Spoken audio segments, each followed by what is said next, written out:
तो दोस्तों आज हम एसाइटिस नामक रोग के ऊपर चर्चा करते हैं। एसाइटिस का अर्थ होता है पेट में पानी का इकट्ठा होना। पेट यानी कि पेरिटोनियल कैविटी, जो पेट के जो ऑर्गन्स हैं वो एक लेयर के द्वारा कवर्ड रहते हैं जिसको हम पेरिटोनियम कहते हैं। तो वो जो पेरिटोनियल कैविटी होती है उसके अंदर पानी का एक परमिसिबल लिमिट से ज़्यादा इकट्ठा हो जाना एसाइटिस कहा जाता है। तो पानी की मात्रा के आधार पर यह माइल्ड, मॉडरेट और सीवियर फॉर्म में भी हो सकती है। जब बहुत अधिक होता है तो वो सीवियर फॉर्म में होती है। तो वैसे तो इसके बहुत सारे कारण होते हैं, लेकिन कुछ मुख्य कारणों के ऊपर हम यहाँ पे चर्चा करते हैं। सबसे पहले जो इसका कारण है वो क्यों वहाँ पे पानी इकट्ठा होता है उसके बारे में चर्चा करते हैं। उससे पहले जानने से पहले हमें पोर्टल जो सिस्टम है उसके ऊपर चर्चा करनी पड़ेगी, क्योंकि वो एक बहुत बड़ा कारण होता है। तो आइए हम पहले सिलसिलेवार तरीके से इसकी चर्चा करते हैं। देखिए, जब हम एक एब्डोमिनल कैविटी की पूरी बात करते हैं तो इसमें एक महत्वपूर्ण अंग होता है जिसको कि हम लीवर कहते हैं। और लीवर राइट साइड में होता है और लेफ्ट साइड में एक दूसरा ऑर्गन होता है जिसको हम स्प्लीन कहते हैं। और यहाँ पे पूरे जो एब्डोमेन में इंटेस्टाइन्स, जो कि बेसिकली भोजन का पाचन करती हैं, वो होती हैं। अब जब यहाँ से हम ब्लड सप्लाई की या जो वीनस ड्रेनेज की जब हम बात करते हैं तो उस ड्रेनेज के संदर्भ में जो लोअर पार्ट ऑफ इंटेस्टाइन है वहाँ से जो वेन बेसिकली कलेक्ट करती है ब्लड को, वो इन्फीरियर मेसेंट्रिक वेन कहते हैं उसको। और जो ऊपर के पार्ट से करती है यानी कि जो सुपीरियर मेसेंट्रिक वेन कहते हैं। तो जो ऊपर से सुपीरियर मेसेंट्रिक वेन है और इधर से स्प्लेनिक वेन है, ये दोनों मिलकर के बेसिकली पोर्टल वेन का निर्माण करती है। पोर्टल वेन तो ये किससे मिलके बनती है? सुपीरियर मेसेंट्रिक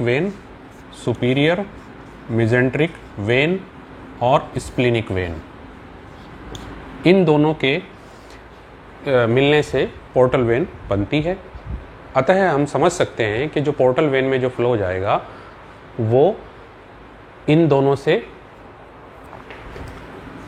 ऊपर इकट्ठा होकर के ये जाएगा। और पोर्टल वेन अल्टीमेटली लीवर में ओपन होती है। मैं सिंपलेस्ट लैंग्वेज में समझा रहा हूँ, बहुत कॉम्प्लिकेटेड लैंग्वेज में नहीं समझा रहा हूँ। ये लीवर में जाती है और लीवर से फिर इसके बाद जो बेसिकली ब्लड का जो फ्लो होता है वो ऊपर की तरफ जाता है। तो अब यहाँ पे इशू क्या आता है कि यदि किसी कारण से लीवर में कोई एबनॉर्मेलिटी आती है, पर्टिकुलरली जब लीवर का साइज श्रिंक होता है, जिस कंडीशन को हम सिरोसिस ऑफ लीवर कहते हैं।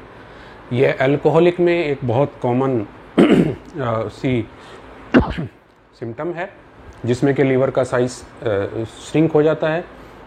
सबसे पहले हेपेटाइटिस होती है।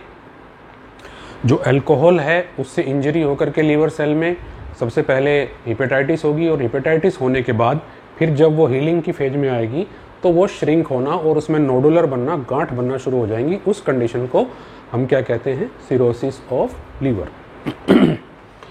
इस कारण से सिरोसिस ऑफ लीवर में जब यहाँ पे ये श्रिंक करेगा तो पोर्टल वेन में जो प्रेशर है वो बढ़ जाएगा, जिसको कि हम पोर्टल हाइपरटेंशन कहते हैं। वहाँ से प्रेशर बढ़ने के कारण से ये बैक प्रेशर दोनों तरफ जाएगा, स्प्लीन में भी जाएगा और नीचे जो मेसेंट्रिक जो वेन है वहाँ भी जाएगा। तो इसके परिणाम स्वरूप क्या होगा? जो इसके लक्षण होंगे, सबसे पहले स्प्लीन का एनलार्जमेंट हो जाएगा, वो उसको एकोमोडेट करने की कोशिश करेगा और यहाँ ही साथ साथ जो है जो एक्स्ट्रावेसेशन होकर के जो फ्लूइड है वो बाहर की तरफ पेरिटोनियल कैविटी में इकट्ठा हो जाएगा। तो इसलिए पोर्टल हाइपरटेंशन होने की अवस्था में एक तो स्प्लीन एनलार्जमेंट हो जाता है और दूसरा जो पेरिटोनियल कैविटी है उसमें फ्लूइड इकट्ठा हो जाता है, जिसको कि हम एसाइटिस कहते हैं। केवल यही नहीं, इस कंडीशन में और भी एक समस्या उत्पन्न होती है। समस्या क्या होती है? एक सिस्टम कार्य करता है जिसको कि हम कहते हैं पोर्टो सिस्टेमिक एनास्टोमोसिस।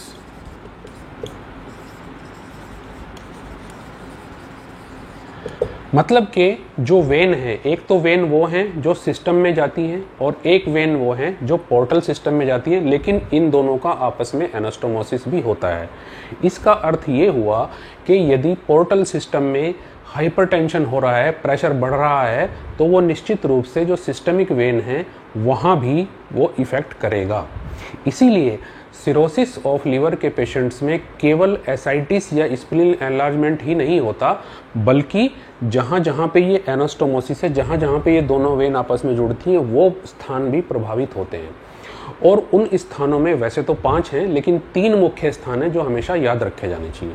पहला जो स्थान है, क्योंकि यहाँ पे बेसिकली होता क्या है कि ये जो ब्लड जाएगा यहाँ से फिर ये इंफीरियर वेना केवा में जाएगा और फाइनली हार्ट में चला जाएगा। इस पे भी मैं चर्चा करूंगा कि हार्ट के एनलार्जमेंट की अवस्था में लीवर का एनलार्जमेंट क्यों होता है, लेकिन अभी हम सिरोसिस तक ही सीमित रहते हैं। तो ये जो पोर्टोसिस्टेमिक एनास्टोमोसिस के 3 स्थान होते हैं जो बहुत महत्वपूर्ण स्थान होते हैं, उसमें सबसे पहला है lower end of oesophagus. Oesophagus यानी कि जब हम खाना खाते हैं और जब वो हमारे इसमें फूड पाइप में जाता है, वो एक उसको कहते हैं हम ईसोफेगस। तो ईसोफेगस के जो निचला हिस्सा है, तो लोअर एंड ऑफ ईसोफेगस। दूसरी स्थान है रेक्टम, एनल कैनाल, और तीसरा स्थान है अम्बिलाइकस।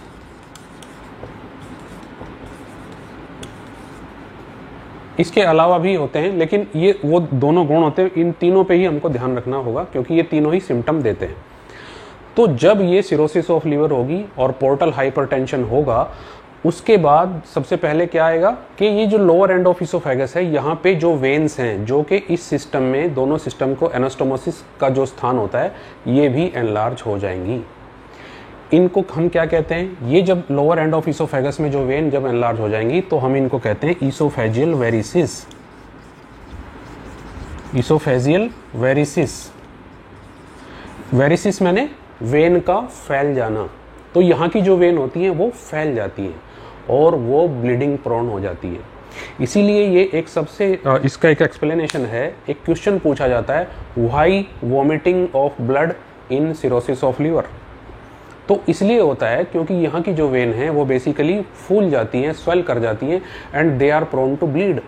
और कभी कभी अचानक बहुत ज़्यादा मात्रा में ब्लीडिंग आती है, जिसको हम हिमेटीमेसिस कहते हैं। हिमेटी मैंने ब्लड, एमिसिस मैंने वॉमिटिंग, यानी कि ब्लड की वॉमिटिंग।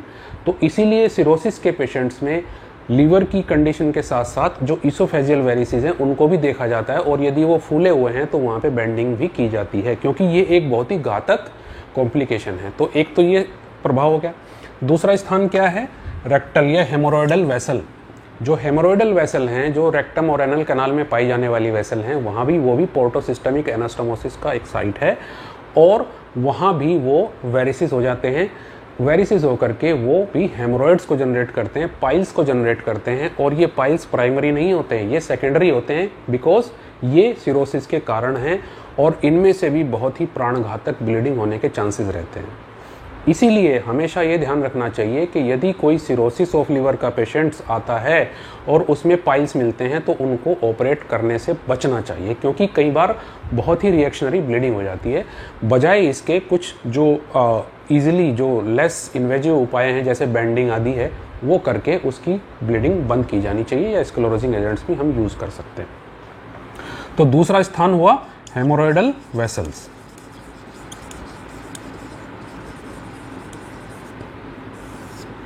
तीसरा स्थान मैंने बताया अम्बलाइकस। इसको मैं थोड़ा सा अगर आपको एक्सप्लेन करूं तो बेसिकली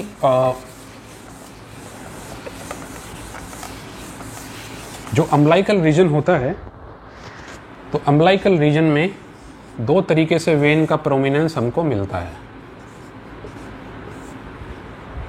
एक तो जो रेडियल वेन्स होती हैं, रेडियल जो वेन्स होती हैं, ये रेडियल वेन्स का जो प्रोमिनेंस है, यदि अम्बलाइकस के चारों तरफ चारों तरफ रेडिएट करती हुई वेन एंगोर्स मिलती हैं, तो हम इनको कहते हैं कैपट मेड्यूसी।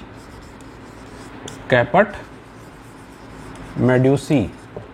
और कैपट मेड्यूसी जो कंडीशन मिलती है, ये मिलती है सिरोसिस ऑफ लीवर में। इसके अलावा पैरा अम्लाइकल वेन्स भी कई बार प्रोमिनेंट हो जाती हैं, और ये पैरा अम्लाइकल वेन्स प्रोमिनेंस जो है, जो कि असेंडिंग वेन्स ऊपर की तरफ होती हैं, जो स्ट्रेट होती हैं, ये रेडिएटिंग नहीं होती हैं, ये इंफीरियर विना केवा ऑब्स्ट्रक्शन में मिलती हैं। तो इसलिए कैपट मेडोसी भी इसका एक साइन होता है। तो सिरोसिस ऑफ लीवर में बेसिकली हमको जो ध्यान रखना है, जो अल्कोहलिक्स पेशेंट हैं उनमें हमें रेगुलरली जो लीवर फंक्शन टेस्ट हैं उसको करते रहना है, देखते रहना है, और यदि पेशेंट्स में जो लीवर फंक्शंस हैं वो प्रॉपर चल रहे हैं उसका मॉनिटरिंग रेगुलरली करना होता है। जैसे जैसे हमको ये लगता है कि इसके जो एंजाइम्स हैं उसमें कुछ ना कुछ प्रॉब्लम्स आ रही है, वो बहुत तेज़ी से बढ़ रहे हैं, तो कहीं ना कहीं लीवर इंजरी हो रही है। और सबसे पहले धीरे धीरे क्या होता है कि फैटी डिजेनरेशन होता है। जो नॉर्मल लीवर की सेल हैं वहाँ पे उनका फैटी डिजेनरेशन होता है। फैटी डिजेनरेशन का मतलब क्या है कि जो नॉर्मल एक सेल है उसकी जगह पे फैट के ग्लोब्यूल डिपॉजिट हो जाते हैं, जिसको हम फैटी लीवर कहते हैं। तो फैटी लीवर फर्स्ट स्टेज तो बहुत कॉमन होती है आजकल, जो हमारी डाइट पैटर्न्स हैं जिसमें कि हम लोग थोड़ा फ्राइड या इस तरह की चीज़ें खाते हैं, और सबसे बड़ी बात कि एक्सरसाइज को कम से कम करते हैं, तो उसके कारण से ये देखने को मिलती है। तो यहाँ पे कोई प्रॉब्लम नहीं। अब हम बात करते हैं थोड़ा फैटी लीवर पे, और थोड़ा सा डिटेल में बात कर लेते हैं। तो सिरोसिस ऑफ लीवर की जो प्राइमरी स्टेज है, यानी कि जब हिपेटाइटिस डेवलप हो रही होती है, तो वहाँ भी ग्रेड 1 से ग्रेड 2 और ग्रेड 3 तक भी फैटी लीवर मिल सकता है। वहाँ भी हमको सावधान होना चाहिए और लीवर का फाइब्रो स्कैन किया जाना चाहिए कि लीवर का कितना जो एरिया है वो फंक्शनिंग है कि नहीं है।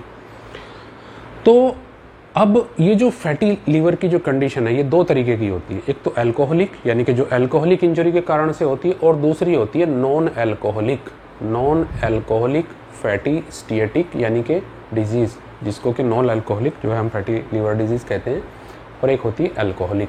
तो नॉन अल्कोहलिक भी होती है, और ऐसी कंडीशंस में हमको यदि किसी रोगी में मिलता है जिसकी अल्कोहल इंटेक की हिस्ट्री नहीं है, तो वो आगे उसमें फर्दर डैमेज ना हो, तो हमको उसको कुछ लाइफ स्टाइल मॉडिफिकेशन के उपाय बताने पड़ते हैं, ताकि उसको लीवर का जो उसकी कंडीशंस है उसको हम नॉर्मल मेंटेन रख सकें। तो यहाँ पे आज मैंने आपको सिरोसिस ऑफ लीवर के बारे में बताया है। और सिरोसिस का मतलब होता है काठिन्य, कठिनता आ जाना, यानी कि जो एक स्पॉन्जी चीज़ है यदि उसमें इंजरी होकर के सूजन आकर के हार्डनिंग हो जाए, सिकुड़न हो जाए, नोडुल बन जाए, उसको हम सिरोसिस ऑफ लीवर कहते हैं। और इसके कारणों में सबसे इम्पोर्टेंट जो होता है वो बेसिकली अल्कोहल इंटेक ही होता है, और इसके अलावा भी बहुत सारे कारण हैं, जैसे कि हिपेटाइटिस के अन्य कारण, हिपेटाइटिस सी जैसे होता है। हिपेटाइटिस सी में भी सिरोसिस ऑफ लीवर होने के चांसेस बहुत ज़्यादा होते हैं, और हिपेटाइटिस के अन्य कॉजेज़ उसमें भी होते हैं, ड्रग इंड्यूस्ड या अदर चीज़ें होती हैं। But alcohol intake is an important cause. लेकिन हम ये नहीं कह सकते कि केवल अल्कोहल से होता है, उसके अलावा भी बहुत सारी चीज़ें होती हैं। तो यदि किसी को हेपेटाइटिस बी और सी इस तरीके की चीज़ें हो रही हैं, तो उसको भी एक रेगुलर इंटरवल के बाद अपने लीवर की जांच बेसिकली करानी चाहिए, ताकि फ्यूचर में उसको किसी प्रकार की प्रॉब्लम ना हो।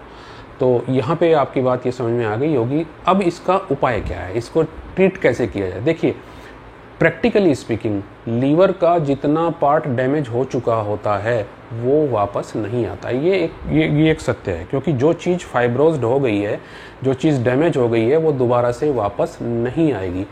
तो अब हमको क्या करना है, जो रेजिडुअल ये जो बचा हुआ एरिया है उसको हमको प्रोटेक्ट करना है। तो पेशेंट को बताना है कि फर्दर अल्कोहलिक इंजरी नहीं होनी चाहिए, अल्कोहल इंटेक उसका बंद होना चाहिए। साथ ही साथ कुछ लीवर की सेल को प्रोटेक्ट करने वाले जो कुछ हमारे पास उपाय हैं उनको करना चाहिए, उसकी डाइट को मेंटेन करना चाहिए। एक समस्या यहाँ पे और देखने को मिलती है कि ऐसे केसेस में, क्योंकि लीवर के एंजाइम्स का भी डिस्टर्बेंस यहाँ पे होता है, साथ ही साथ ऐसे पेशेंट्स एनीमिक भी कई बार हमको देखने को मिलते हैं, जिनमें एनीमिया भी एक वेरिंग लेवल का जो एनीमिया होता है वो भी देखने को वहाँ पे मिलता है, उसको भी मैनेज करना है। और फाइनली जो इसका ट्रीटमेंट होता है वो फाइनल ट्रीटमेंट है liver transplant. But that is not an easy job, क्योंकि हर व्यक्ति को लीवर ट्रांसप्लांट नहीं किया जा सकता। वो एक सामान्य प्रोसेस नहीं है। तो इसलिए संभावना यही है कि हम ऐसे रोगी को सिरोसिस की स्टेज में आने से रोकें, उससे पहले ही उसको आवश्यक सुझाव दें कि वो उन समस्याओं से बचे और आगे जो है वो अपनी लाइफ स्टाइल को मेंटेन करे, अल्कोहल को छोड़े और साथ ही साथ कुछ अच्छा जो उसकी हेल्दी डाइट्स है उसको ले। तो ये तो उसके प्रिवेंशन के उपाय हो गए। अब बाकी इसमें जो समस्याएं आती हैं जो जिसमें कि एसाइटिस डेवलप हो जाता है, तो क्या रेगुलर टैपिंग से या रेगुलर फ्लूइड निकालने से कोई समस्या हल हो सकती है? संभवतः वो एक टेम्परेरी फिनोमिना है कि जिसमें हम रेगुलर पेट से जो है वो फ्लूइड निकालते रहते हैं। साथ ही साथ हम उनको ऐसे रोगी को जो यूरिन की मात्रा को बढ़ाने वाली दवाइयाँ हैं वो भी दी जाती हैं ताकि जो पानी वहाँ पे ज़्यादा इकट्ठा ना हो और वो बाहर निकल जाए। लेकिन साथ ही साथ हमको ये भी ध्यान रखना होता है कि एक्सेसिव पोटेशियम भी जो है बाहर ना निकले ताकि वो हाइपोकैलेमिया की यानी कि पोटेशियम कम की स्टेज में न जाए, क्योंकि ऐसी स्टेज में क्या होता है कि इंट्रासेलुलर होता है, पोटेशियम बेसिकली सेल के अंदर रहता है, तो वो फ्लैसिडिटी डेवलप हो जाती है, यानी कि जस्ट लाइक एकदम जो पूरी मसल्स हैं वो एकदम फ्लैसिड हो जाती है, रिलैक्स हो जाती है। तो वो भी कंडीशन वहाँ पे नहीं आनी चाहिए। तो इस प्रकार से इस चीज़ को एक लंबे समय तक हम लोग मैनेज कर सकते हैं। लेकिन अल्टीमेटली जो सिरोसिस ऑफ लीवर में जो ट्रीटमेंट को हम बताते हैं रोगियों को, वो ऑपरेटिव प्रोसीजर होता है, बट वो एक नॉर्मल प्रोसीजर नहीं है। तो साथ ही साथ और हम क्या कर सकते हैं उसमें, उस कंडीशंस में यदि किसी और अन्य कारण से पोर्टल हाइपरटेंशन हो रहा है तो वहाँ पे स्टेंटिंग भी की जा सकती है, बाईपास भी किए जा सकते हैं, मतलब प्रोसीजर्स बहुत हैं, लेकिन ये प्रोसीजर कोई सामान्य प्रोसीजर नहीं है। तो बेसिकली हमको जो सबसे महत्वपूर्ण बात है वो यही है कि इसका प्रिवेंशन इम्पोर्टेंट है, इसके क्योर के चांसेस बहुत कम होते हैं। तो ये मैंने आपको बताया। इसके अलावा भी जो और एसाइटिस के कारण हो सकते हैं उसके ऊपर मैं आपको एक नटशेल में बता देता हूँ। ये जो पेरिटोनियम होती है, इसकी जो अंदर की लेयर होती है वो सिक्रेटरी होती है, उसमें से सिक्रीशंस आते रहते हैं। तो जितने सिक्रीशंस अंदर होते हैं उतने एब्जॉर्ब भी हो जाते हैं। तो एक प्रकार से ये फ्लूइड की प्रक्रिया पूरे एब्डोमेन में चलती रहती है और इस फ्लूइड इन्वायरमेंट में जो हमारे ऑर्गन्स हैं वो उनको कोई भी इंजरी नहीं होती। तो ये प्रोटेक्शन का काम करती है। तो मिनिमल फ्लूइड एक बहुत जो मात्रा होती है वो तो रहता ही है, लेकिन यदि इस पेरिटोनियम में कोई इन्फ्लामेशन हो जाए, सूजन आ जाए, तो यहाँ पे सिक्रीशन बहुत ज़्यादा बढ़ जाता है। तो पानी का सिक्रीशन बढ़ जाता है, एब्जॉर्प्शन उतना नहीं होता है, तो वो पानी भी इकट्ठा हो जाता है। तो कुछ कंडीशंस ऐसी होती हैं जैसे कि ट्यूबरकुलोसिस, इंटेस्टाइनल ट्यूबरकुलोसिस होती है, वहाँ पे भी ये सिक्रेटरी जो एनवायरनमेंट है ये लोकलाइज्ड किसी एक पर्टिकुलर एरिया में जो कैजिएशन मटेरियल वो भी इकट्ठा हो जाता है या पूरी कैविटी में। और इसके अलावा यदि मैलिग्नेंसी है कहीं पे तो पेरिटोनियम इन्वॉल्व होगी, वहाँ से सिक्रीशन बढ़ेगा, तो वो जो है वहाँ भी फ्लूइड उसमें इकट्ठा हो जाएगा। इसके अलावा जैसे कि आप जानते हैं कि जो किडनी है वो हमारे शरीर में डिटॉक्स का काम करती है, तो यदि किसी कारण से उसमें उसकी फिल्टरिंग पावर या उसमें क्रॉनिक रीनल फेलियर की अवस्था है, तो ऐसी कंडीशन में भी फ्लूइड के बाहर निकलने से पेरिटोनियल कैविटी में फ्लूइड इकट्ठा हो जाता है। तो ये कुछ कारण हैं जो कि एसाइटिस के होते हैं जिनके ऊपर आपको चर्चा करनी चाहिए। लेकिन सबसे पहले इम्पोर्टेंट बात यह है कि एसाइटिस के कारणों का डायग्नोसिस हमको कैसे करें। तो इसमें सबसे पहले हमको ये देखना कि कहीं लीवर इन्वॉल्वमेंट तो नहीं है। तो लीवर का सिंपल अल्ट्रासाउंड एब्डोमेन से पता लगाया जा सकता है। मैलिग्नेंसी, ट्यूबरकुलोसिस भी हम फाइंड आउट कर सकते हैं। इसके अलावा से जो पानी होता है उसको बाहर निकाल करके उसकी जांच कराई जाती है कि उसमें कोई इन्फेक्शन इस तरह का पैटर्न तो नहीं आ रहा है, ट्यूबरकुलर का जो है वो जील लेंसल स्टेन या एफबी स्टेनिंग पॉजिटिव तो नहीं है। तो इस प्रकार से हम डायग्नोस्टिक के कुछ उपाय हमारे पास होते हैं जिससे हम ये पता लगा सकते हैं कि एसाइटिस का कारण क्या है और उसी कारण के आधार पर उसका ट्रीटमेंट किया जाता है। Thank you very much.